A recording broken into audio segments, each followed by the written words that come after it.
तर मुख्यमंत्री देवेंद्र फडणवीस आता पाहणी दौऱ्यासाठी दाखल झालेले आहेत। आपण दृश्यांमध्ये बघू शकतोय, थेट दृश्य एनडीटीव्ही मराठीच्या स्क्रीनवर आपल्याला बघायला मिळत आहेत। मुख्यमंत्री देवेंद्र फडणवीस आज पुन्हा एकदा ग्राउंड झिरोवर आल्याचं बघायला मिळत आहे। थेट प्रत्यक्ष पाहणी करताना बघायला मिळत आहेत। वाढवण बंदर जिथे स्थित आहे त्या सगळ्या भागाची, संपूर्ण भागाची ते पाहणी करत आहेत। कशा पद्धतीनं हा प्रकल्प साकारला जाणार आहे याची माहिती ते जाणून घेत आहेत अधिकाऱ्यांकडनं। कुठवर काम आलेलं आहे, किती काम बाकी आहे, या सगळ्याचा आढावा आता मुख्यमंत्री देवेंद्र फडणवीस घेत आहेत। यासाठी पालघरमध्ये ते दाखल झालेले आहेत। गणेश नाईक सुद्धा आपल्याला बघायला मिळत आहेत। सोबतच अनेक या प्रकल्पावर असणारे अधिकारी सुद्धा तिथे उपस्थित आहेत आणि हे प्रकल्पावरचे अधिकारी आता मुख्यमंत्र्यांना हा सगळा जो प्रोजेक्ट प्लॅन आहे तो समजावून सांगताना आपल्याला बघायला मिळतात। अतिशय महत्त्वाचा असा हा प्रकल्प आहे, देशाच्या दृष्टीने अतिशय महत्त्वाचा असा हा प्रकल्प। या संदर्भातले अधिकचे अपडेट्स आपण घेणार आहोत। पालघरहून आपले प्रतिनिधी मनोज सातवी आपल्यासोबत जोडले गेलेत। मनोज, काय अधिकचे अपडेट्स आहेत?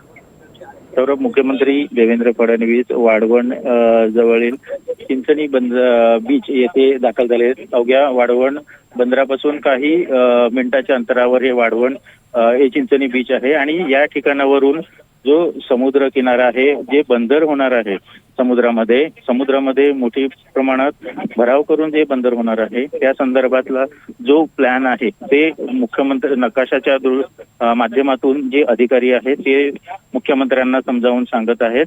मुख्यमंत्र्यांसोबत पालघरचे पालकमंत्री गणेश नाईक आहेत, त्यांच्यासोबत पालघरचे खासदार डॉक्टर सौरा देखील आहेत आणि पालघरचे आमदार राजेंद्र गावित यांच्यासह महत्वाचे JNPA चे जे अधिकारी आहेत ते या ठिकाणी हजर आहेत आणि मुख्यमंत्र्यांना जो बंदराचा जो नकाशा आहे आणि जो प्लॅन आहे त्याचं विश्लेषण करून दाखवलं जात आहे। समुद्रामध्ये कशा प्रकारे भराव केला जाईल आणि त्या संदर्भात भरती ओटीचं कसं प्रमाण असेल आणि त्याच्यात जे स्थानिक मच्छीमार असतील किंवा स्थानिक लोकांना याचा कशा पद्धतीने फायदा होणार आहे ते त्याचा आढावा या संदर्भात दाखवला जातोय आणि मुख्यमंत्री हे सर्व सखोल विश्लेषण मुख्यमंत्र्यांसमोर प्रेझेंटेशन हे दिलं जात आहे।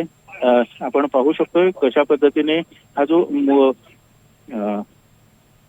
नकाशा आहे त्या नकाशाच्या माध्यमातून मुख्यमंत्र्यांना दिलं जात आहे। मुख्यमंत्र्यांच्या सोबतच बंदर विकास मंत्री नितेश राणे देखील आहेत आणि वेगवेगळ्या अँगलने या बंदरामध्ये भराव केल्यानंतर जे समुद्रामध्ये मोठ्या प्रमाणात भराव केला जाणार आहे आणि जैव विविधता आहे त्याला कुठल्याही प्रकारचा धोका निर्माण होणार नाही याची डहाणू हा ग्रीन झोन आहे आणि